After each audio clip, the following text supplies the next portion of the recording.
And joining us now with more on the UN Security Council resolution and U.S.-Israel ties is Aryeh Lightstone, former advisor to the U.S. ambassador to Israel and one of the leading architects behind the Abraham Accords. Thank you for joining us. Thank you for having me. So a major rift between Israel and the United States. Jerusalem is very disappointed and has even canceled its delegation to the U.S. Meanwhile, the Biden administration saying it's perplexed at Israel's response. So is this truly a U.S. betrayal of Israel, or is this simply being blown out of proportion? Had you finished your sentence with the Biden administration is perplexed, that would have actually been a pretty accurate description of the last 3.5 years of American foreign policy. The Biden administration doesn't know the difference between left and right, up or down.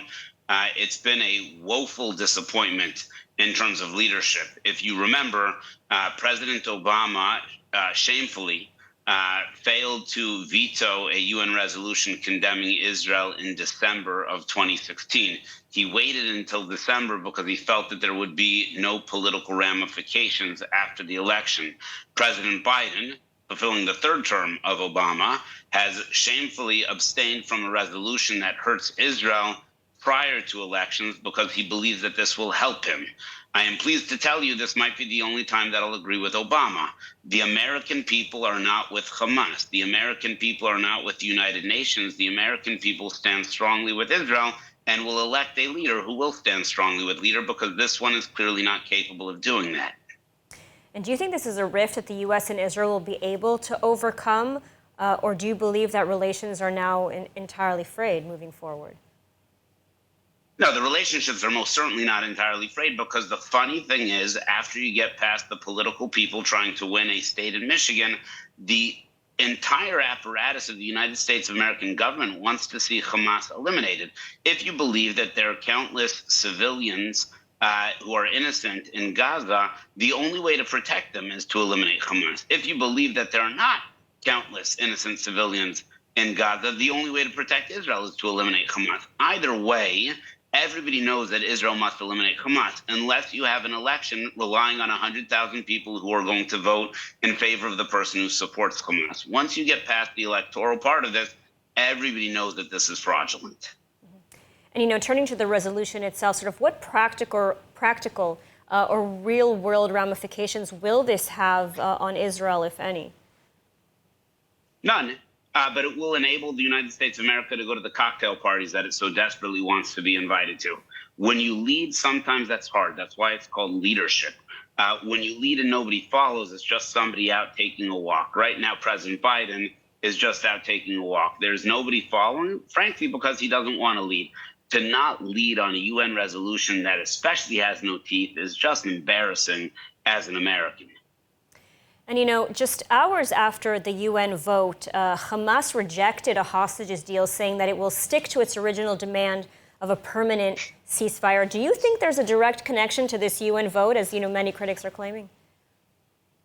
Yeah, no, I don't think you need to be a critic or an expert to understand how leverage works. If anybody's tried to lease a car, you walk out of the lot and see if the salesperson will come and chase you.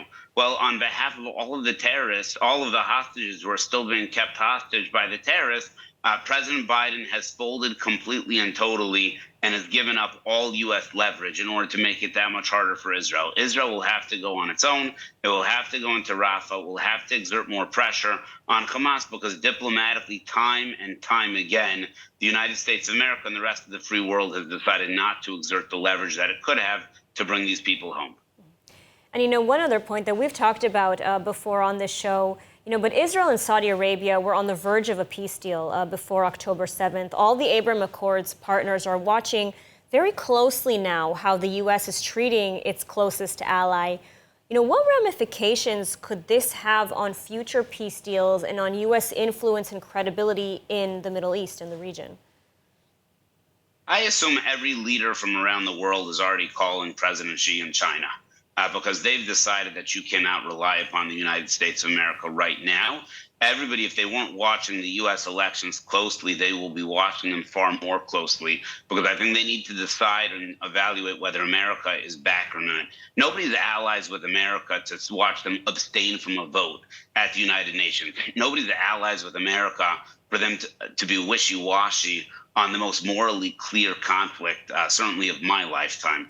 And so America, in order to be the America that you know, that I love, that I'm an incredibly proud citizen of, in order for that to be the America that's the most sought after alliance in the entire world, we're supposed to lead. And that comes with responsibility. And right now, it's just not happening. So the Abraham Accord countries have been spectacular standing up in these challenging times. But for them to expand without a strong U.S. relationship, it's going to be really hard.